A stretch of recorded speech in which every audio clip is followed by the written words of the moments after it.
Hi y'all, welcome to my North Carolina kitchen. We've been together for 5 weeks now in class, and I have had some health problems the last 2 weeks that came up rather suddenly, so I am late putting together the speech where we demonstrate how to do something. And I thought, since I'm running late doing this in these last hours of the class, that I thought a great thing would be if we could have, at the end of this journey, a cup of good coffee together. So what I'm going to be demonstrating is how to brew the perfect cup of coffee from the stage of the coffee bean all the way up to being ready to sip. So the first thing that we have is our coffee maker. I love this one because I can put everything in it at night, set the timer, and when I get up the coffee is ready. We're using the Mr. Coffee coffee grinder. I have both cocoa and cinnamon depending on what the season is and what I want in my coffee. My son says to tell you all that I really like a little bit of coffee with my creamer. So I have my favorite creamer, cocoa to go on top of and in the mocha coffee that I like.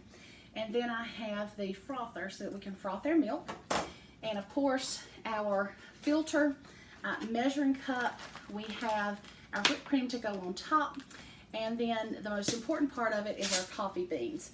So to get started, I'm going to go ahead and measure out the coffee beans. I prefer beans that come from Guatemala.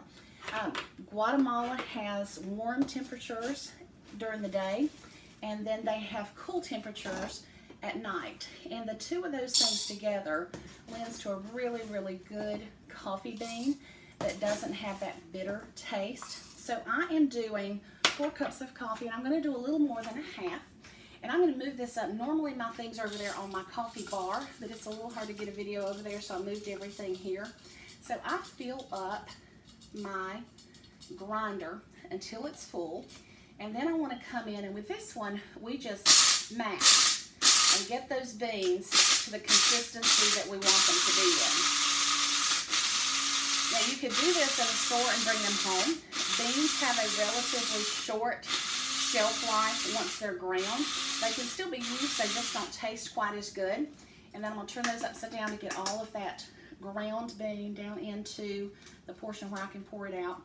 And while I'm doing this part, I need to tell you about my grandfather. I grew up with a love for the smell of coffee. Didn't so much like the taste of it. And I never could really figure out why that was, how something that smelled so good should be so awful. Once I became an adult and started experimenting with some different coffees, realized the reason was all I had ever had was my grandfather's coffee, and he got the coffee in the can that had already been ground, and it was instant. So he would boil his water on the stove, and then he would pour it in, and so he was drinking that instant coffee. And I would like for Papa to know now that there's much, much better coffee than what he was drinking, but he stayed with his instant coffee all along. So I put my filter down inside, and now I'm going to go ahead and pour my grounds in there. And I want them to be fairly even on top because I want to get all that flavor to come through. And then I'm doing 4 cups. So I'm going to go ahead and pour that into my coffee pot. And then I want to go ahead and set this. And my coffee maker allows me to select my brew strength. So I want a strong brew strength. And then it's going to go ahead and start filtering through. So while we're waiting on those 4 cups of coffee to get through and for my coffee to start smelling wonderful, the next thing that I'm going to do is start to froth my creamer. Now this is something that I like to do that you don't necessarily have to, but since I discovered a frother, I absolutely love that part of it. And what I'm going to do is actually pull out one of my glass dishes here. So if you've never used a frother before, that you can actually kind of see what that's going to look like. So I'm going to go ahead and pour my creamer in here. And I'm going to pour more than I need because I want you to see how it's going to froth up. This is about half of a cup, somewhere a little less than a half, but I want you to be able to see once it starts frothing. So the frother in this, it just has these little teeny tiny whisk. If you've ever made homemade whipping cream, it's kind of the same concept of that, but this one is battery operated. So I'm going to put it in, and you don't want to sink it all the way down to the bottom, but you want to keep it kind of on top to start that frothing.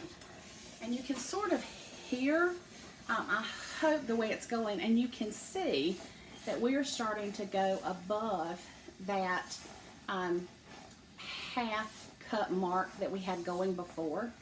But it's really going to start frothing that up. And so we're just going to continue to do this for just a few more seconds while our coffee is over here brewing. And I'm trying to not hide my face, but also let you to see how this is. So we're up with our half of a cup. We're already up to almost 1 full cup. And I'm going to keep doing that. And what it's going to do is froth the milk. As it's frothing, because my creamer is warm, it's going to continue to go through this process, and it's going to heat that milk up just a teeny tiny bit. Now, another tip is, if you don't want to do creamer, and if you think like I did that coffee can be kind of bitter, I had a friend who was a barista who actually taught barista classes, and he said that a lot of people find coffee bitter because we add the sugar to it.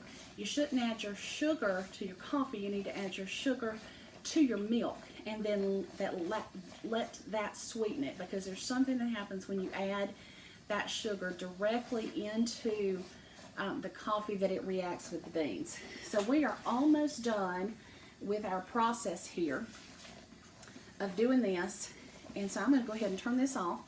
The next gadget that I want to show you is my neat planer tool. Now, I don't always use this. If we're having company, I have it out, but most of the time all this stuff stays on the coffee bar, and so it's easy to access. I'm not pulling out a ton of things. But the planer, you can get it in Williams-Sonoma. You can order from Amazon, most kitchen supply places.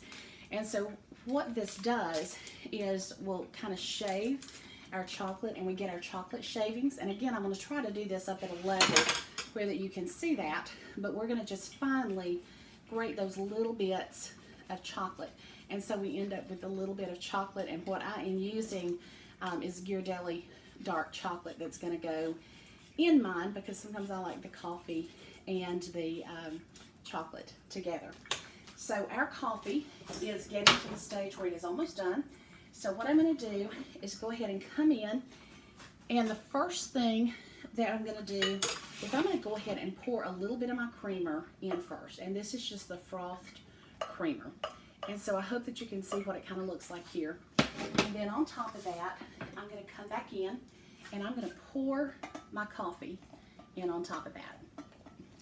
And so you can see kind of how that is mixing in there. And I don't know how to do, you go to some coffee bars and they do the little hearts and all of that in with their whipped creamer. I don't do all that. I just pour my creamer in.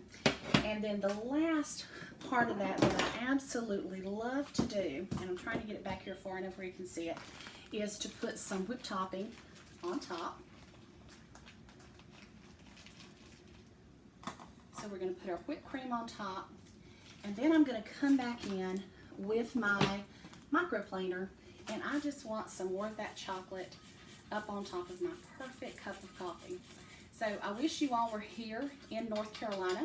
It's probably not quite cold enough to have coffee out on my porch because we're in the humid dog days of summer, but there's nothing I like better than sitting out on my back deck, watching the birds and being outside and enjoying a cup of coffee. So I hope that you can see how good that coffee looks with the chocolate, and I am going to go enjoy as I do some more homework. Thanks. It's been a good 5-week journey with you all.